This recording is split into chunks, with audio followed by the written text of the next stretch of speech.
4 years ago, we traded a house and life on land for a boat and moved aboard to be full-time liveaboards when our daughter was just 12 months old. Since then, we've sailed thousands of miles, exploring remote islands, incredible places, and turned our floating home into a life full of adventure. But now, for the first time in years, we're seriously looking for our next boat. Over the past few months, we've traveled to Tasmania, Brisbane, and the Gold Coast, inspecting all sorts of vessels, searching for the one that could take us into the next chapter of our lives. And today, that search takes us to the complete opposite side of Australia. Today's episode isn't about the boat just yet. We're locking up our floating home, flying across the country to Western Australia, exploring the historic parts of Fremantle and making a bit of a family holiday out of a trip while we're there. And at the end of it all, waiting for us is a boat we're incredibly excited to see. But that'll have to wait till next week's episode. For now, we've got a long journey ahead of us, so grab a coffee or a beer and let's get to it.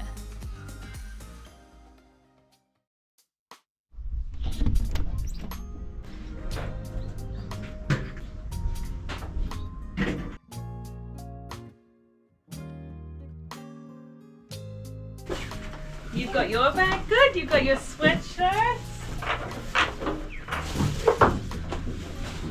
car stays. We're ready.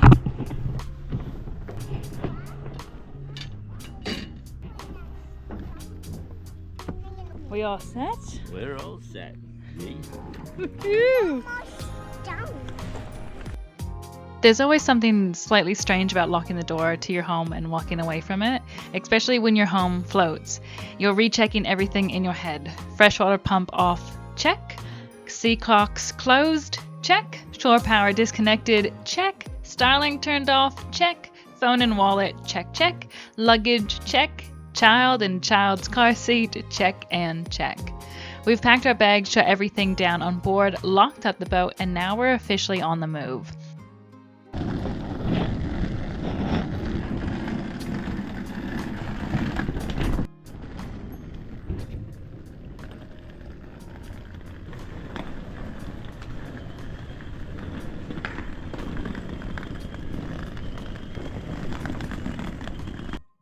So we are off this morning. We're headed to Perth or Fremantle. and This morning we looked up the distances and it's actually closer to Yeah, it's closer to go to Fiji than it is to Perth. So yeah, it's a big country we live in. We sort of looked at the landing times. I'm like, oh Jesus, that's pretty late because they're 2 hours ahead of us. And no, it is going to take us that long to get there. It's a very long way. Yeah, so we're flying Gladstone to Brisbane, Brisbane to Perth. Yeah. 6 hours from Brisbane to Perth. And it's pretty crazy. We've been doing the boat search pretty intensely for a little bit now, and it's weird. I'm getting more nervous now before I see a boat because I'm just really hoping this is the one. This is the one. So yeah, we've had some pretty close calls. It's been pretty exciting, but yeah, we'd really love to get the next boat. So we're on the way to Perth. Yeah. To look at a boat. Yeah. Let us know. Have a look online, see if you can guess which one we're going to go look at. Yeah, that'd be good. Yeah. Or it might They might find some others for us to look at. Yeah. But yeah, we have the Uber booked. Uber's going to be here shortly and yep, adventure's going to start.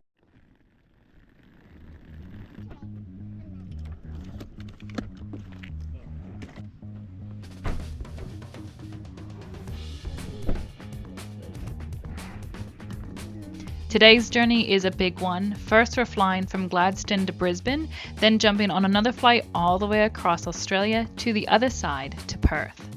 That second flight is over 6 hours long, which makes it Charlie's longest flight ever. Between airports, security lines, luggage, snacks, and trying to keep a little human entertained for an entire day, this isn't exactly the glamorous side of travel, but it's all pretty exciting for when we get there. Is this the boat? Is it as good as it looks in photos? Will in person hold up to the photos? Will it be too big? Will it be too small? Is there enough storage? But if this boat we're going to see is as good as we're hoping, every kilometer will be worth it. Look! There's the marina. Yeah, there's Emma.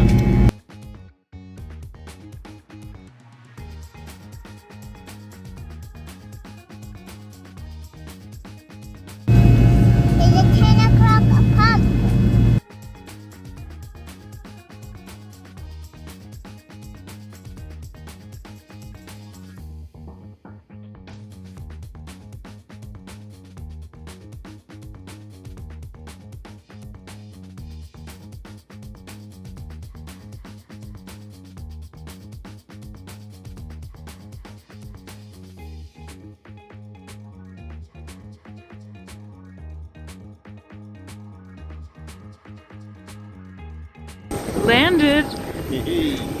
Yeah. After a full day of airports, queues, and flying, we've finally made it to Perth. Now comes the airport treasure hunt. Find the luggage, locate the rental car, figure out which direction we're supposed to drive, and hopefully find some food along the way before exhaustion completely takes over. Tomorrow, the adventure really begins. But tonight, we're just happy to have made it across the country. That's not what I expected either. It's pretty much the same as what we got last time. Yeah. No, it is just a different colour.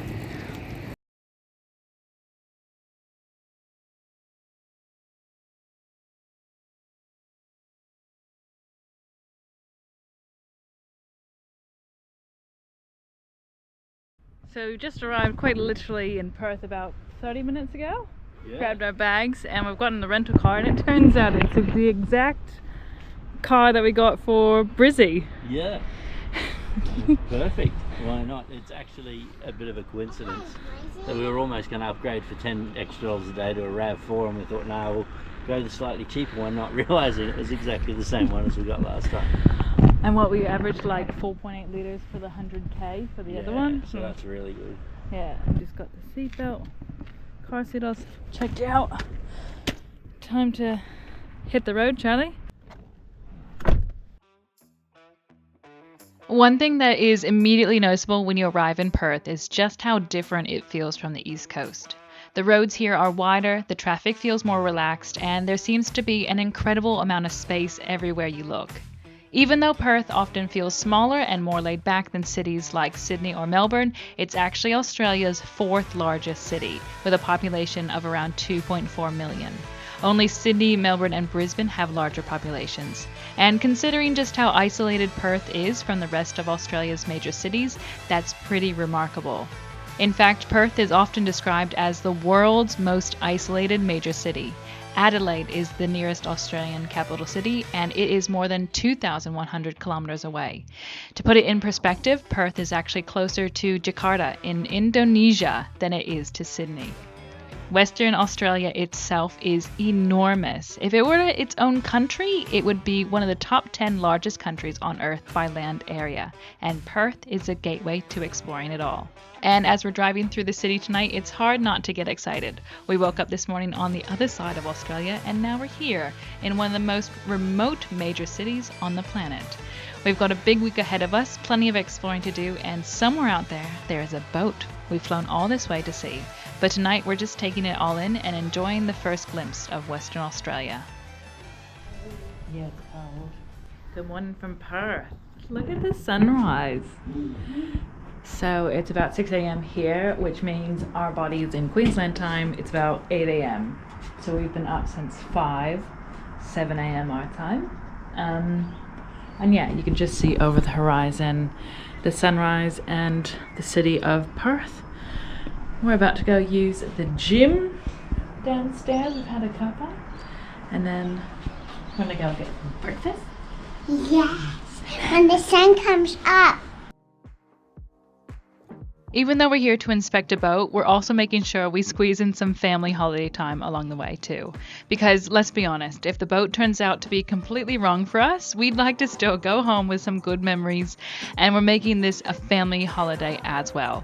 Today we're moving into our accommodation in Fremantle, which puts us within walking distance of 3 marinas and right in the heart of one of Western Australia's most fascinating historic towns. Fremantle has a completely different feel to anywhere else we've ever visited in Australia. It's packed with heritage buildings, maritime history, and stories dating back to the earliest days of European settlement in Western Australia. And for the next week, this is our home base. So guys, we've just arrived at our accommodation here in Perth.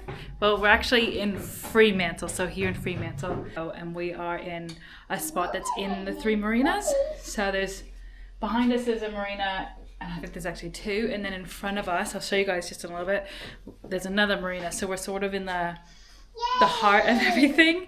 So we've just checked in and we've been upgraded, which is amazing. This is a 3-bedroom accommodation. But anyways, I'm super excited. I really want to show you guys. So you come in the front door, we've got a kitchen. I'm really excited about these. It's got a pod machine, so we get to try some pods. If you guys like pod machines, let me know. Anyways, let's continue. Come down here, we've got accommodation. Sorry, we've got the couch, we've got TV, we've got a deck out there, and we're in, sort of like in the marina. And this is the other view of it. It's a dining table, kitchen, and let's go upstairs. I think this is so nice. There's another level too. So I think master and bath right there. Balcony, TV, mirror. Go back in the hallway.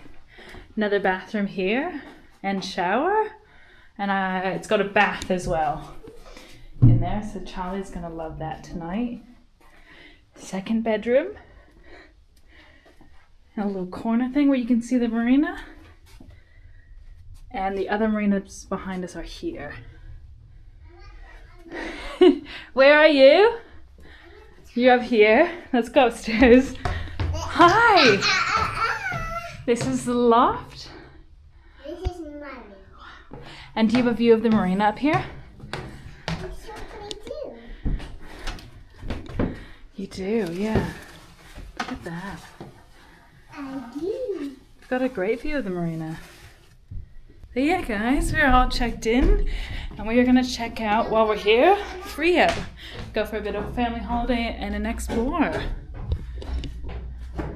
I can hear you. This is huge. I love all these steps that go. Did you zipper your bag shut before you're moving up the stairs? No, is your bag open? Yes. Should we zipper it first? Can you help me, please? Are you gonna go up the second stair of flights? Up there? Yeah. That's why. Can you tell me? You got it? Nope. Can you help me on the next staircase? Yeah. Okay. It's way up here. Okay. And This- this is my bed. This is your bedroom? Yes. And I need to say this. This is. Maybe that one. Oh, yep. That one just turns the light on and off. Yep. This one, Mom. There's no that one. And what's in there? Oh, this is my thing. Oh, wow. Neat. Oh my goodness, you've already started unpacking. Yeah. Oh, and I already started. And do you want to help me? Yeah, I can help you unpack.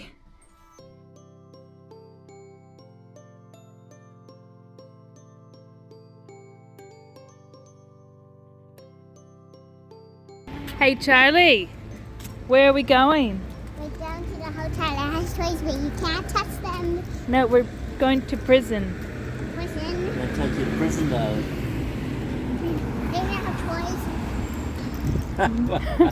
toys. No, but we're bringing you to that prison over there.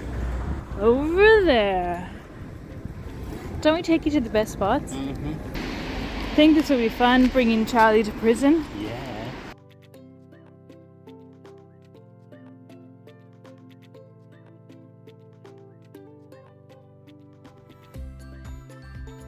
You know, when you get locked up, do you get free? After a certain amount of time for good behaviour. The guards, so they can come and go without in the prison. Whoa. It is cool, isn't it? Today we're stepping inside one of Australia's most fascinating historic sites, Fremantle Prison. Built by convicts between 1852 and 1859, using limestone quarried right here on site, Fremantle Prison was designed to house some of the colony's most dangerous offenders. It closed in 1991, so not that long ago. Over its 136 years of operation, it housed convicts, prisoners, wartime detainees, and maximum security inmates, making it one of the longest continually operating prisons in Australia. As we walk through these cell blocks, it's hard to imagine just how basic life was here for much of the prison's history.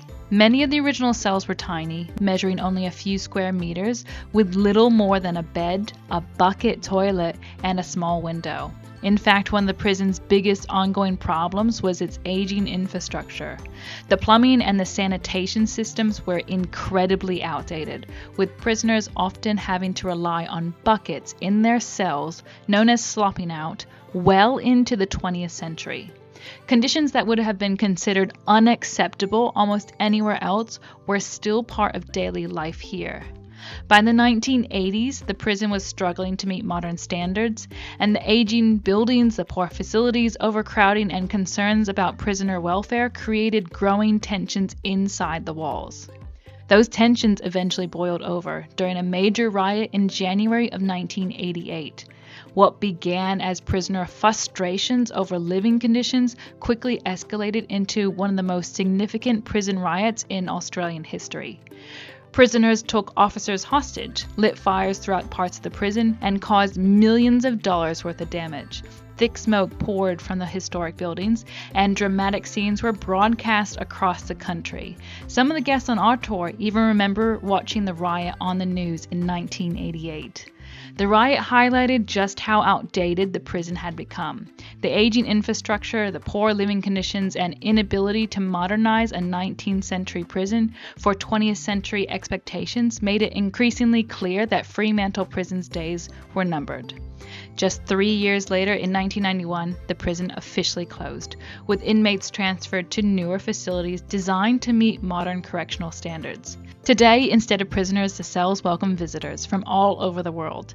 In 2010, Fremantle Prison was recognized as a UNESCO World Heritage Site, preserving its remarkable piece of Australian history. What makes visiting so fascinating is that it isn't a recreation, it's a real thing. The cells, the exercise yards, the workshops, the prison walls remain largely intact, allowing us to walk through history and experience one of Australia's most significant convict-era landmarks exactly where it happened.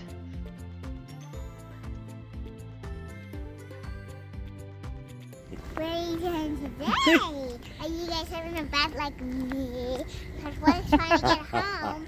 So we are out in Freo checking out the city, and give a guess at where we are right now. What parking lot? Where are we? We're down at the commercial wharves. We're hoping to see a ship come in and park. It's quite a tight little area, so yeah, come in to watch a ship come in and park.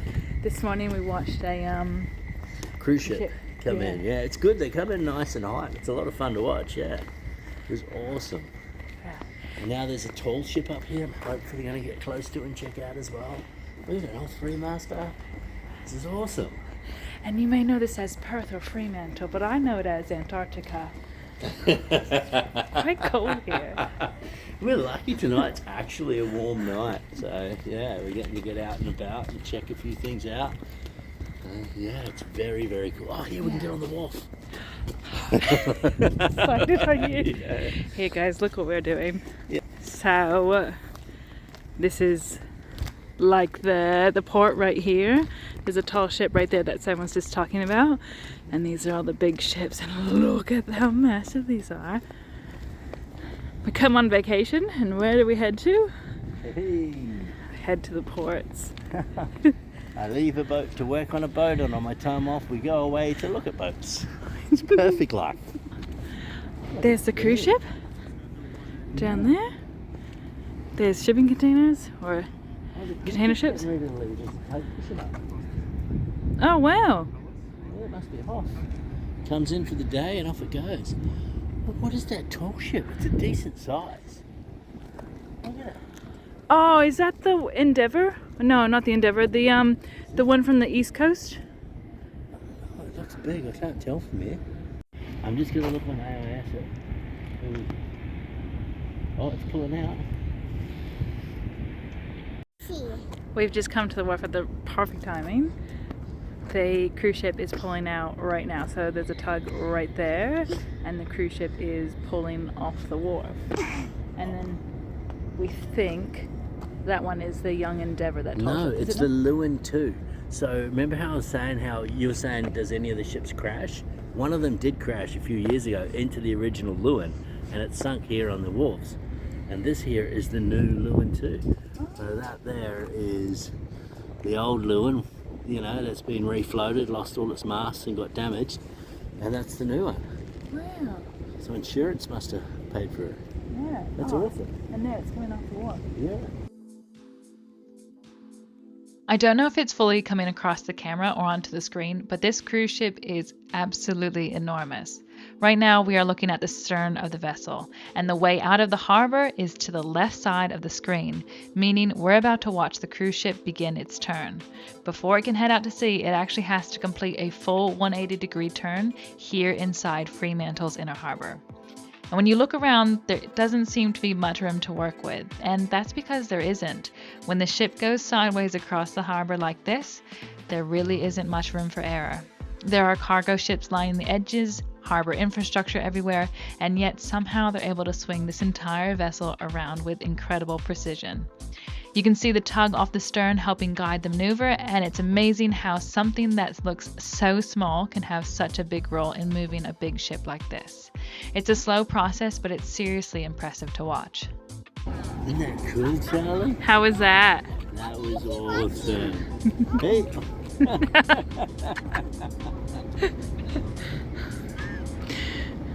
Did you like that, Charlie? Yeah, and I want to keep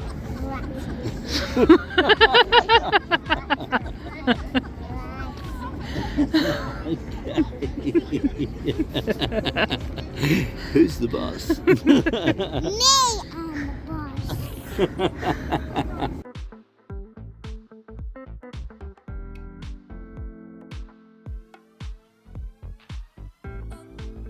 As we head back to our accommodation, we find ourselves wandering through a cave after dark.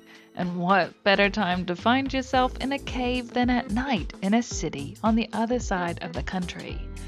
Nah guys, I'm only kidding. This is actually a really cool museum-style walkthrough showcasing Fremantle's maritime history and its connection to the whaling industry, which was a major part of the life here throughout the 1800s. It's a pretty unique way to learn about the history of Freo and the people who helped shape it into this port today.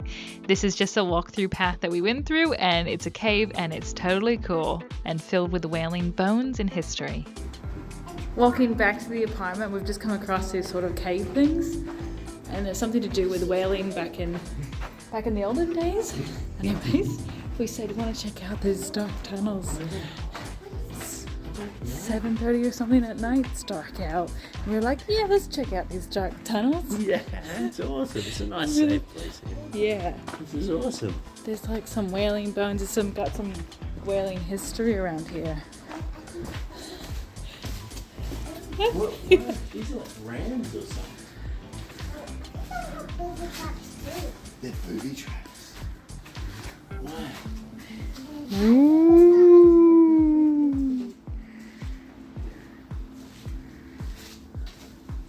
They are rams, aren't they? Pipes? I think they're decorations. Yeah.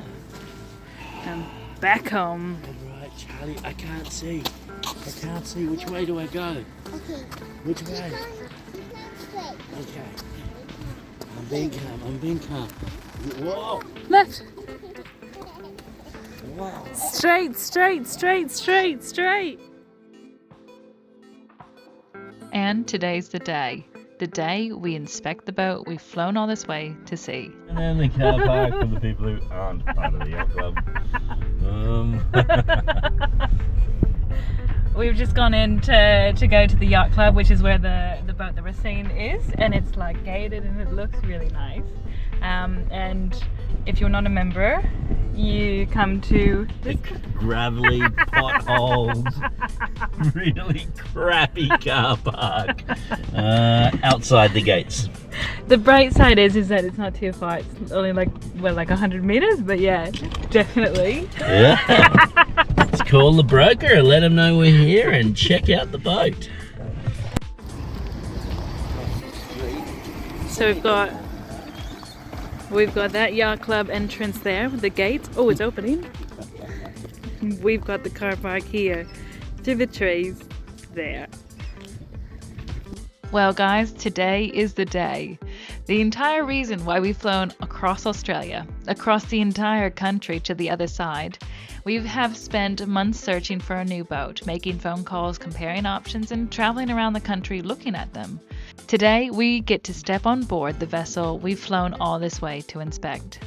We've deliberately kept this one a secret because we want you to experience that look firsthand with us next week.